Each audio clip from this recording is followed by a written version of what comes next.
Pálava Elementor či 2023 polosuché biele víno, vyrobené z jednej z najpopulárnejších dlhožľahtených odrôd od Československa. V našej spoločnosti sa im darí nielen na poli gastronomickom, ale aj exportnom.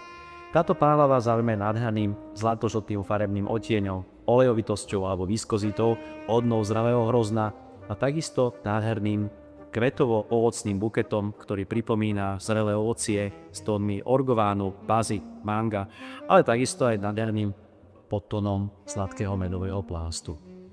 Vo vôni aj v chuti bohaté, elegantné a pokiaľ si to víno spojíte s tou krásnou kombináciou jedla, či už sú to rôzne špeciality z jediny, môžu to byť aj rôzne kombinované jedlá s ovocím a určite ho ocenia aj milovníci japonského sushi alebo aj rôznych thajských polievok. Toto je víno, ktoré patrí veľmi obľúbené práve v tej kombinácii, kde sa spája napríklad wasabi, sojové mlieko alebo množstvo rôznych úprav, najmä čerstvých rýb, či už je to sashimi, sushi alebo červený potvý tuniak.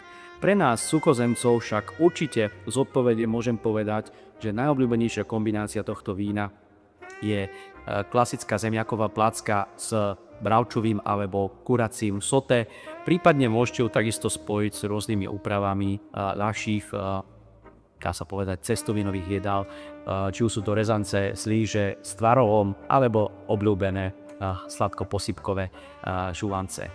Pálava sa najlepšie prezentuje, pokiaľ je vychladená na zhruba 7 až 8 stupňov a určite nebuďte voči nej ľahostajní, ten zvyškový cukor je zdravý. Nechali sme ho tam zámerne, pretože pochádza z hrozna a pri dobrom správu o vychutnaní sa z neho určite nebude veľa priberať. Prajem krásnu urmánsku hostinu.